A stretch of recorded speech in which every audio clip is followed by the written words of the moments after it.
नमस्कार, स्वागत है आपका। जनता टीवी देख रहे हैं आप और मैं हूं आपके साथ अभिषेक। ताबड़तोड़ का वक्त हो गया। बड़ी खबर के साथ शुरुआत करेंगे। कन्नौज से बड़ी खबर आ रही है। कन्नौज में पीयूष जैन के घर नोटों की गिनती जारी है। पीयूष जैन के पैतृक निवास में डीजीजीआई टीम के 4 सदस्य और पहुंचे हुए हैं। तो बड़ी खबर आपको दिखा रहे हैं। इत्र व्यापारी के घर में लगातार आईटी की छापेमारी जारी है। आज शाम तक पूरी हो सकती है ये पूरी कार्यवाही। मौके पर बैंक की टीम नोट गिनने वाली मशीन लेकर पहुंची हुई है। तो बड़ी खबर आपको दिखा रहे हैं। पीयूष जैन के घर में लगातार छापेमारी की कार्रवाई चल रही है। हम आपको तस्वीर भी दिखा रहे हैं। तस्वीर है जो कि आईटी की टीम पहुंची हुई है। आपको यह भी बता दें कि इससे पहले कानपुर में भी आईटी की टीम ने पीयूष जैन के घर में छापेमारी की थी, जिसमें 270 करोड़ के लगभग की कैश संपत्ति जब्त की है। वहीं इसके बाद दूसरे पैतृक घर यानी कि कन्नौज में भी छापेमारी चल रही है और यहां भी नोटों का जखीरा बरामद हुआ है। तो कन्नौज से बड़ी खबर आपको दिखा रहे हैं। तस्वीर भी हम आपको दिखा रहे हैं।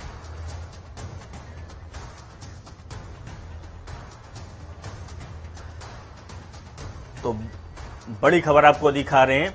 कानपुर से हमारे संवाददाता अभिनव जुड़े हुए हैं और कन्नौज से भी हमारे संवाददाता जगदीश जुड़ेंगे। दोनों लोग जुड़े हुए हैं। सबसे पहले हम कन्नौज चलते हैं। कन्नौज, जगदीश, अगर बात की जाए तो लगातार आईटी की कार्रवाई चल रही है। क्या कुछ अपडेट अभी आपके पास है? आप जानकारी साझा करें। अभी कोई अपडेट नहीं चल रहा है गिनती का। अभी इसके बारे में कोई क्लियर नहीं बताया जा सकता क्या है क्या नहीं। अभी भारी मात्रा में नोट गिने जा रहे हैं। मशीन टीम लगी हुई है, बराबर लगातार गिनती जारी है। अभी अंदर से कोई भी किसी तरीके की जानकारी नहीं मिल रही। तो जगदीश, अभी आप मौके पर मौजूद हैं। क्या कुछ जानकारी, क्या कुछ आपके पास पहुंची है? आईटी की छापेमारी चल रही है, कहा जा रहा है कि गिनती हो रही है, मशीन लेके पहुंचे हुए हैं। क्या आपके पास कोई भी अपडेट नहीं अभी तक? अभी कोई किसी की अपडेट रुपए की नहीं दी गई है। आगे जब बाहर निकलेंगे, जब कुछ बताएंगे तभी। चलिए जगदीश, बहुत बहुत शुक्रिया।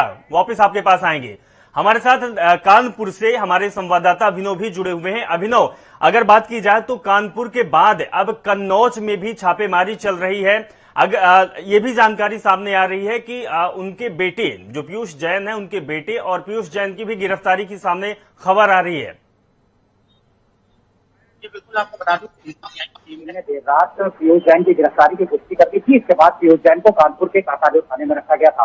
वहीं अब से कुछ ही देर पहले कानपुर के काकादेव थाने से डीजीजीआई की टीम इत्र कारोबारी पीयूष जैन को लेकर वहां से रवाना हो चुकी है और इस वक्त कानपुर के हैलेट हॉस्पिटल में पीयूष जैन का इत्र कारोबारी का मेडिकल कराया जा रहा है। और अब से कुछ ही देर में हम यहाँ पर न्यायालय परिसर में खड़े हुए हैं, क्योंकि न्यायालय बंद चल रहे हैं, इसलिए रिमांड मजिस्ट्रेट यहाँ पर होंगे। तो महानगरीय मजिस्ट्रेट प्रथम यानी रिमांड मजिस्ट्रेट के सामने अब से कुछ ही देर में डीजीजीआई की टीम इत्र कारोबारी पीयूष जैन को पेश करेगी। जी चलिए अभिनव, अगर बात की जाए तो लगातार जिस तरीके की छापेमारी की जा रही है, अब क्या कुछ जानकारी सामने ये भी आ रही है कि और जो उनके घर हैं, क्योंकि 300 फ्लैटों या कहें कि 300 चाबियां भी बरामद हुई है, इससे क्या अनुमान लगा सकते हैं? क्या और उनके फ्लैट या घर हैं जहां पर भी संपत्ति मिल सकती है?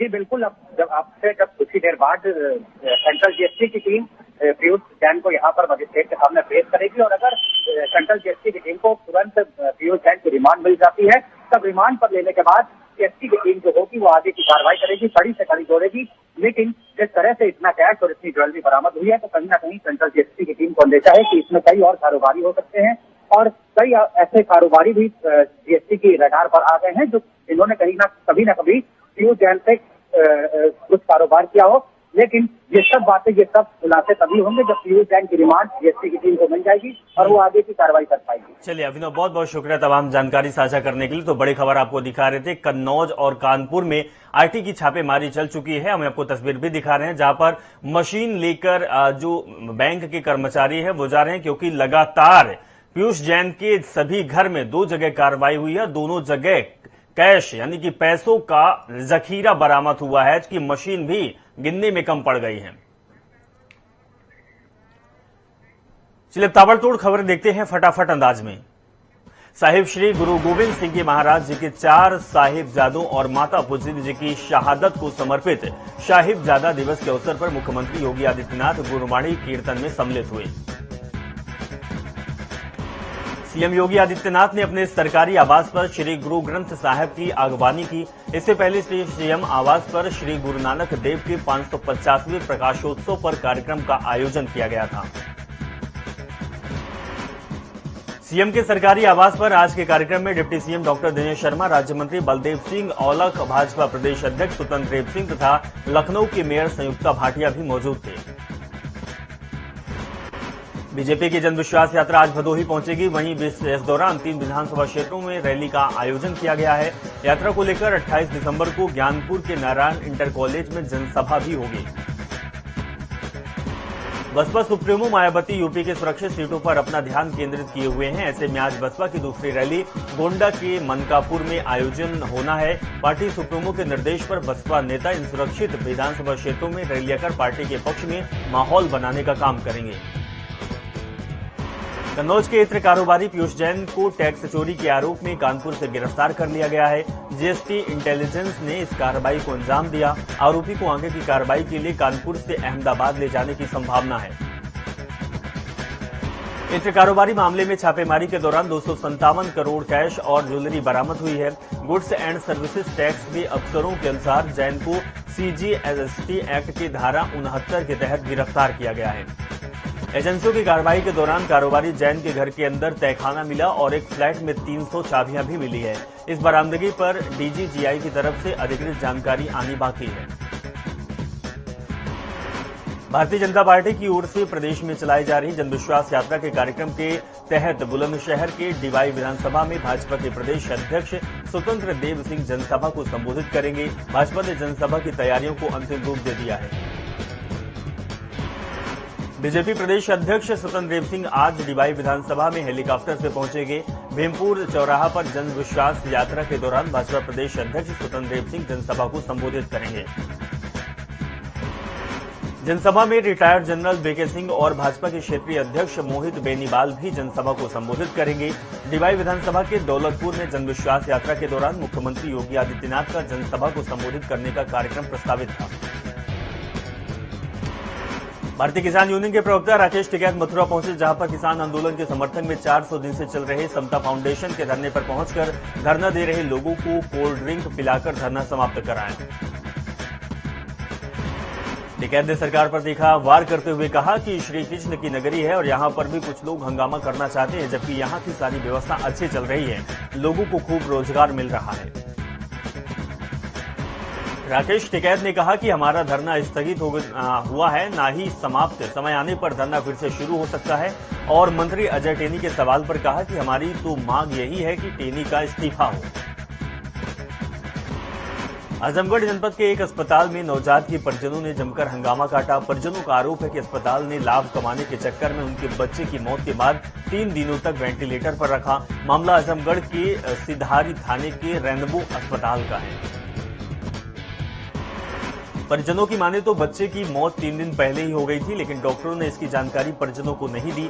जब परिजनों ने रविवार को बच्चे को डिस्चार्ज करने को कहा तो अस्पताल प्रबंधन ने कहा कि आपका बच्चा मर गया है। इसके बाद परिजनों ने अस्पताल में हंगामा करना शुरू कर दिया। आजमगढ़ में समाजवादी पार्टी के फायर ब्रांड नेता अबू आजिम आजमी ने कहा कि इस देश में मुसलमानों को बीजेपी ने अनटचेबल बना दिया है। अभी सब लोग डरते हैं, माइनॉरिटी को अपने साथ खड़ा करते हैं तो कहीं वोट बैंक कम ना हो जाए। महाराष्ट्र के सपा अध्यक्ष अबू आसिम आजमी आज अपने गृह जनपद आजमगढ़ में एक शादी समारोह में शामिल होने के लिए गए थे। उत्तराखंड में पिछले दिनों धर्म संसद में विवादित टिप्पणी पर अबू आसिम आजमी ने कहा कि ये अफसोस की बात है कि कुछ लोग देश का बंटवारा करना चाहते हैं।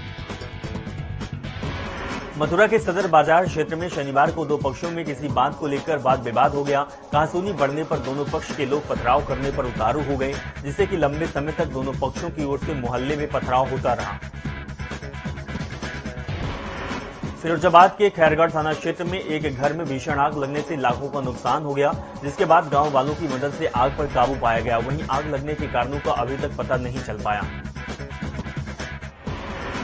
मिर्जापुर में मजदूर के बेटे ने 12वीं राष्ट्रीय ताइक्वांडो चैंपियनशिप में सिल्वर मेडल जीतकर जिले का नाम रोशन कर दिया है।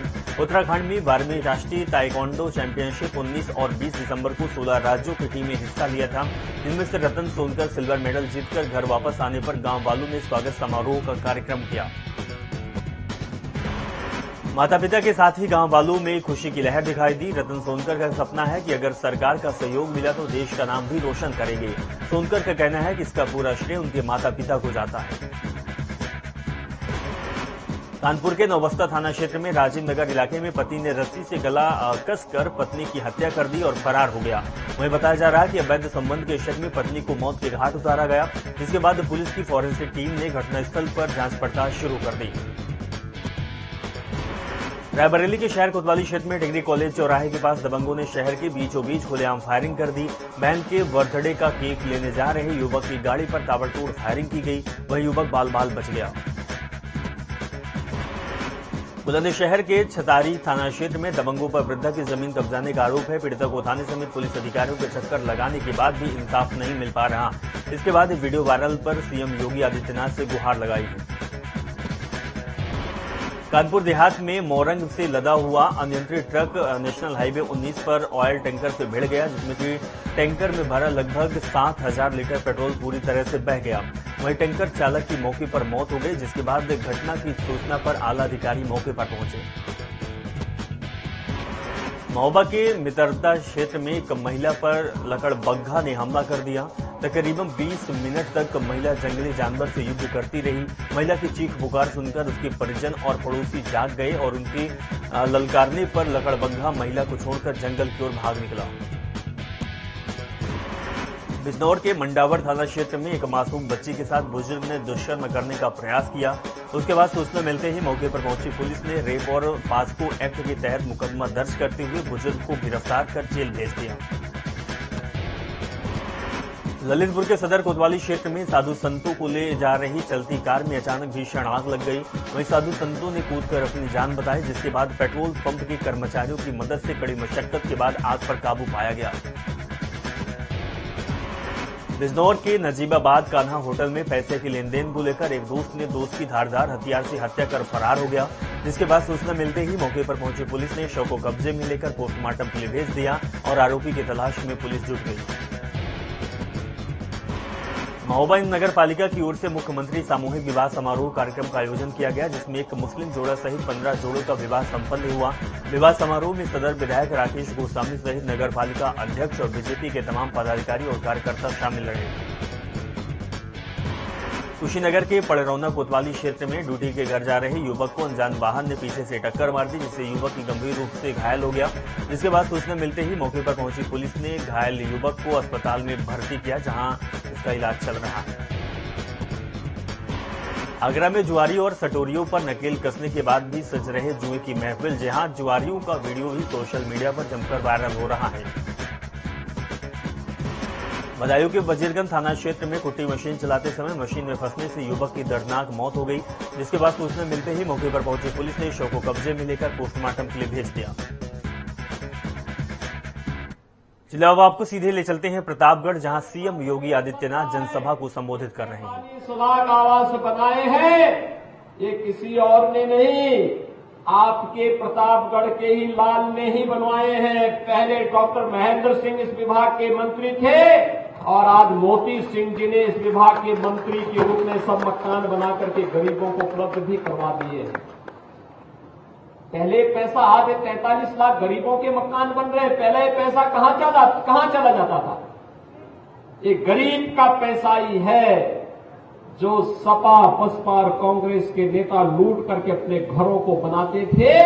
आज वही पैसा दीवालों से कैसे निकल रहा आप देख रहे होंगे, कमरे के कमरे नोटों से भरे पड़े। अब आपकी भी समझ में आ रहा होगा कि बबुआ नोटबंदी का विरोध क्यों करता था। अब तो समझ में आया होगा ना,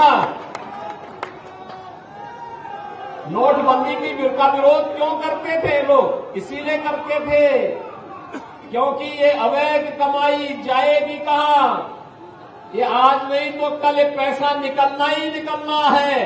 और गरीब का आशीर्वाद भी लगता है और गरीब की हाय भी बहुत तेजी से लगती है।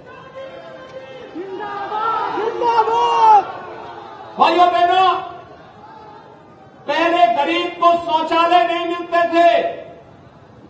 2017 के पहले किसी गरीब के पास शौचालय की आवश्यकता होती थी घर में बनवाने की, उस गरीब को नहीं मिल पाता था। 2017 के बाद जब भारतीय जनता पार्टी की सरकार प्रदेश में आई, तो भारतीय जनता पार्टी और अपना दल की सरकार ने 2,61,00,000 परिवारों के लिए एक शौचालय का निर्माण किया। आज गांव-गांव में सामुदायिक शौचालय भी बनाए गए हैं। गांव-गांव में पंचायत भवन बना करके पंचायत सचिवालय का काम भी किया गया है। और अब तो मोती सिंह जी ने यह भी कर दिया है कि हर गांव में बैंकिंग कॉरेस्पॉन्डेंट सखी होगी। गांव में, हर गांव में बैंक की सुविधा, गांव की ही बेटी, गांव की ही बहू बैंक की सुविधा गांव में उपलब्ध कराएगी। गांव के किसी व्यक्ति को पैसा जमा करने के लिए न बैंक जाना पड़ेगा, न बैंक में उसको जमा करना पड़ेगा और न ही उसको निकालने के लिए जाना पड़ेगा।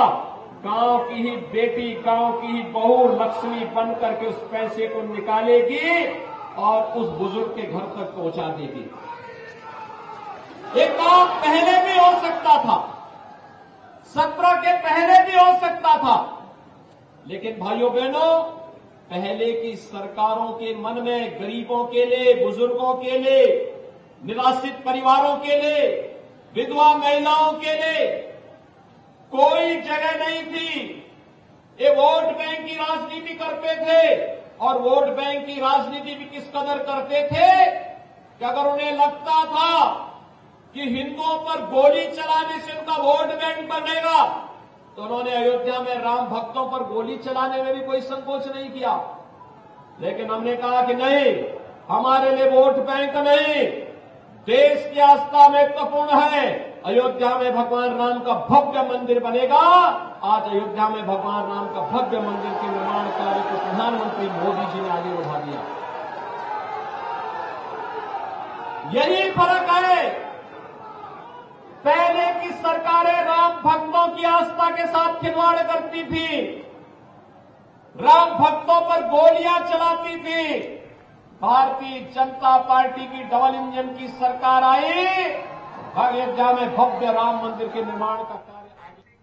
तो प्रतापगढ़ से हम आपको लाइव तस्वीर दिखा रहे थे। सीएम योगी आदित्यनाथ का दौरा है और परियोजनाओं की सौगात भी प्रतापगढ़ वासियों को दी है। अब ताबड़तोड़ खबरों की शुरुआत करते हैं। फतेहपुर के हुसैनगंज थाना क्षेत्र में जमीन विवाद को लेकर बस चालक और पीला किसान के बीच विवाद चल रहा था। विवाद इतना बढ़ गया कि बस चालक ने पीला किसान के ऊपर बस चढ़ाने का प्रयास किया, जिसके बाद सूचना मिलते ही मौके पर पहुंची पुलिस मामले की जांच पड़ताल में जुट गई। आगरा के छत्ता थाना क्षेत्र में पुलिस और बदमाशों के बीच मुठभेड़ हो गई, जिसमें 2 शातिर चोरों को पुलिस ने सफलतापूर्वक गिरफ्तार कर लिया। मुठभेड़ के दौरान आरोपियों ने पुलिस पर फायरिंग भी कर दी। वहीं पुलिस ने आरोपियों के कब्जे से तमंचे, कारतूस, बाइक और लैपटॉप बरामद किया है। रायबरेली में नाइट कर्फ्यू को लेकर जिला प्रशासन सख्ती दिखाते हुए एसएसपी और सीओ सिटी ने पूरे शहर का भ्रमण किया और रात में अनावश्यक घूम रहे लोगों को चेतावनी दी। साथ ही लोगों को कोरोना के तीसरे वेरिएंट ओमिक्रॉन पर जागरूक किया और गाइडलाइन का पालन करने की अपील की। बरेली में तहसीलदार पर ट्रकों की वसूली का आरोप है। तहसीलदार चेकिंग के नाम पर वसूली करते हैं, जिसका वीडियो भी सोशल मीडिया पर वायरल हुआ है। वहीं ट्रक एसोसिएशन आरोप लगाया है वीडियो वायरल करने का। फतेहपुर के खागा कोतवाली क्षेत्र में 25 साल की विवाहिता की धारदार हथियार से गला रेत कर निर्मम हत्या कर दी गई, जिसके बाद सूचना मिलते ही मौके पर पहुंची पुलिस घटना की जांच में जुट गई। बताया जा रहा है कि मृतक महिला के पति ने अपनी प्रेमिका के साथ मिलकर इस घटना को अंजाम दिया था। गाजियाबाद के नेशनल हाईवे पर तेज रफ्तार ट्रैक्टर अनियंत्रित होकर कार में जबरदस्त टक्कर मार दी, जिसमें कि कार में बैठे 2 महिला और 3 पुरुष गंभीर रूप से घायल हो गए। जिसके बाद सूचना मिलते ही मौके पर पहुंची पुलिस ने सभी घायलों को इलाज के लिए अस्पताल में भर्ती किया, जहां उनकी हालत गंभीर बनी हुई है। बदायूं के जिला अस्पताल से बाइक चुराकर भाग रहे युवक को लोगों ने पकड़कर जमकर पीटा और पुलिस को सूचना देकर बाइक चोर को पुलिस के हवाले कर दिया। फतेहपुर के खागा कोतवाली में कुरा गांव में पति ने अपनी प्रेमिका के साथ मिलकर पत्नी की गला काटकर हत्या कर दी, जिसके बाद पुलिस मौके पर पहुंची। पुलिस पूरे मामले की जांच पड़ताल में जुट गई। बुलंदशहर में ग्रेटर नोएडा से लूटी गई डबल बैरक बंदूक को पुलिस ने बरामद कर लिया है। बंदूक के साथ पुलिस ने लुटेरों को भी गिरफ्तार किया। आरोपी के कब्जे से पुलिस ने 2 कारतूस और एक कार भी बरामद किया है। लखनऊ में जनता टीवी के खबर का असर देखने को मिला। चिड़ियाघर के पार्किंग में चल रही अवैध वसूली के रसीद पर वाजिद अली शाह प्राणी उद्यान की मोहर लगी हुई थी। बता दें कि पार्किंग रसीद पर अपना मनमानी मोहर लगाकर पर्यटकों से दोगुने रुपए वसूले जाते थे। और रैया के अछलदा थाना क्षेत्र में नहर में शव मिलने से हड़कंप मच गया। वहीं हत्या का शव लेके जाने की आशंका जताई जा रही है। उत्तराखंड की ऊंची चोटियों में बर्फबारी चल रही है। आज सवेरे औली और बद्रीनाथ में बर्फ गिरी। कल भी प्रदेश के ऊपरी हिस्सों में हिमपात हुआ था। कल अधिकतर इलाकों में दिन भर बादल छाए रहे। वहीं चारों धाम सहित ऊंची चोटियों पर हिमपात हुआ है। मौसम में आए बदलाव से राज्य में कड़ाके की सर्दी भी पड़ने लगी। आपको बता दें कि रविवार को केदारनाथ में दिन भर रुक रुक कर बर्फबारी होती रही। इस दौरान अधिकतम पारा 1 डिग्री और न्यूनतम -15 डिग्री दर्ज किया गया। फूड फेस्टिवल सुबह 11 बजे से शाम 7:30 बजे तक चलेगा, जिसमें पर्यटक उत्तराखंड के कई पारंपरिक पकवानों का लुत्फ उठा सकते हैं। वहीं दूसरी ओर सुरक्षा को लेकर पुलिस ने भी पुख्ता इंतजाम किए हैं। फर्रुखाबाद के मऊ दरवाजा थाना क्षेत्र में कासगंज फर्रुखाबाद पैसेंजर ट्रेन में आग लग गई। वहीं आग बुझाने में अग्निशमन यंत्र कम पड़ गए, जिसके बाद सूचना मिलते ही मौके पर पहुंची पुलिस और फायर ब्रिगेड की टीम ने कड़ी मशक्कत के बाद आग पर काबू पाया। बदायूं के आलापुर थाना क्षेत्र में बीजेपी का झंडा लगा हुआ स्कॉर्पियो चालक सवारियों को बिठाने के चलती गाड़ी में मारपीट कर लूटपाट के अंजाम देता था। वहीं एक यात्री ने स्कॉर्पियो में बैठने के बाद पुलिस को सूचित किया, जिसके बाद पुलिस चालक और स्कॉर्पियो को कब्जे में लेकर मामले की छानबीन में पुलिस जुट गई। पहाड़ों की रानी मसूरी की ऑल रोड में आज से 3 दिवसीय उत्तराखंड फूड फेस्टिवल का आयोजन किया गया है। इस कार्यक्रम में मास्टर शेफ पंकज भदौरिया ने शिरकत की है। आगरा के बिल्लौचपुरा थाना क्षेत्र में आरएसएस के कार्यालय पर कुछ लोगों ने पथराव करना शुरू कर दिया। इस पथराव में कई आरएसएस कार्यकर्ता घायल हो गए। वह घटना को जानकारी लगते ही भाजपा संगठन के पदाधिकारी ने थाने का घेराव कर जमकर प्रदर्शन किया। चंदौली के अली नगर कोतवाली क्षेत्र में सवारियों से भरी अनियंत्रित बस नेशनल हाईवे पर पलट गई, जिसमें करीब आधा दर्जन यात्री गंभीर रूप से घायल हो गए। जिसके बाद सूचना मिलते ही मौके पर पहुंची पुलिस सभी घायलों को इलाज के लिए जिला अस्पताल में भर्ती किया। जालौन के चलिए पिथौरागढ़ चलते हैं और आपको दिखाते हैं कि पुष्कर सिंह धामी का पिथौरागढ़ दौरा है। मंच पर वो मौजूद हैं और कुछ ही समय बाद अब जनसभा को संबोधित करेंगे। तस्वीर आपको दिखा रहे हैं। तो लगातार सूबे के मुखिया पुष्कर सिंह धामी अलग अलग जिलों के दौरे पर चल रहे हैं और हर जिले में कहीं न कहीं लोगों को सौगातें भी दे रहे हैं। तो आज सीएम धामी का पिथौरागढ़ दौरा है, जहां पर कई परियोजनाओं की सौगात देंगे और इसके साथ ही तस्वीर लाइव आप तक पिथौरागढ़ से, जहां पर पुष्कर सिंह धामी मंच पर पहुंच चुके हैं और लोगों के द्वारा उनको सम्मानित किया जा रहा है।